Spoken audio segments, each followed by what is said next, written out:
I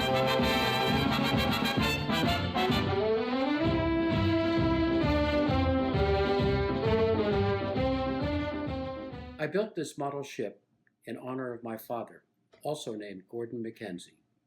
Before talking about the features of the ship and the model, a few words of background would be appropriate.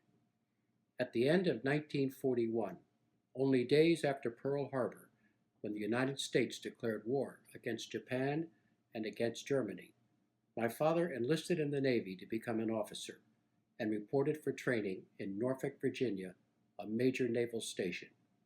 I was only 6 years old, and my brother Dave was 5. I remember my mother crying in the bedroom the day he had to leave to be trained.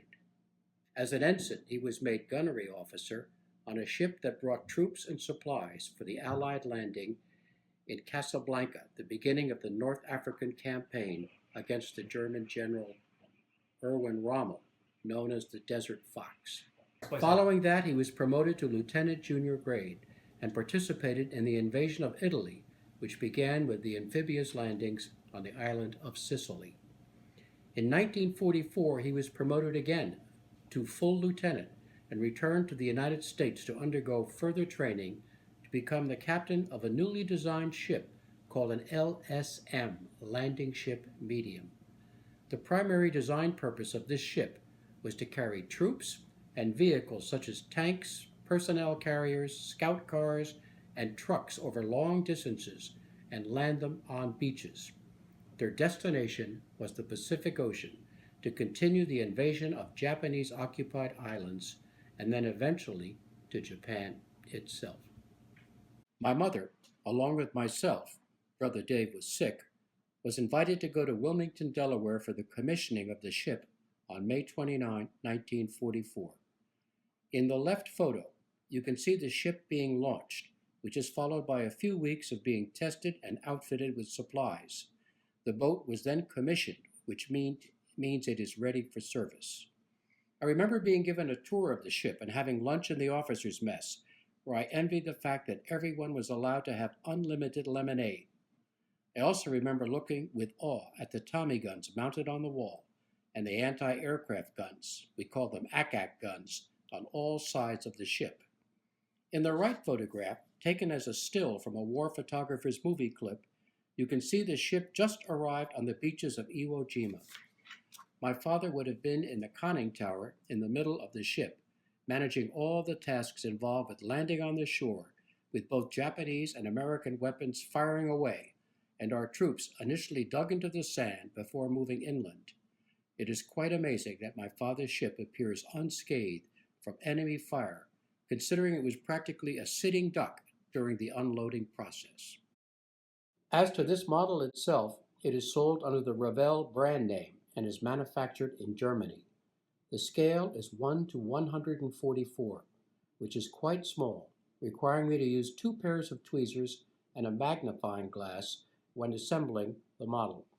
Also, the glue is applied using a special dispenser with a 3-inch long tube that is so narrow a needle won't fit inside it. There are 435 parts in the kit, and the individual pieces are made using plastic injection molding that is so precise it allows details such as individual rivets to be visible. Although the kit comes with 3 different ship identification numbers using decals, I decided to use the number of my dad's ship, which was 206. To do this, I had to search on the internet for over 2 hours before I was able to find the right colors, the right style, and the right sizes of decals from a small printing firm in Massachusetts. Incidentally, the name of the ship, decided by the crew, was Lieben Lena, undoubtedly a reference to how this flat-bottomed ship behaved in rough waters. Some interesting features of this model include the following. First, it came with 9 vehicles, which are, first, 3 M4 Sherman tanks with their 75mm cannon, a 50 caliber machine gun, and 2 30 caliber machine guns. Then 3 M8 Greyhound scout cars, each with a 37mm cannon, plus both a 50 caliber and a 30 caliber machine gun. 3 2.5-ton trucks. Each vehicle required several parts to make, including each wheel, the undercarriage, interior shell, which includes seats for the drivers, and the outside body, or turret, in the case of the tanks and the scout cars, and lastly, the guns. I loaded the trucks with spare parts and ammunition boxes, which were not part of the model kit. Secondly, note the armament on the ship. 60 20mm Oerlikon guns used primarily for defense against Japanese fighter planes, primarily Zeros, which in many cases were flown by kamikaze pilots. Later versions of this class of ship had one or two of the Oerlikon guns upgraded to 40mm weapons, which gave them much needed firepower. Third, there are two anchors, one off the port bow and one in the stern of the boat. The latter was dropped into the water when the ship got near to the beach.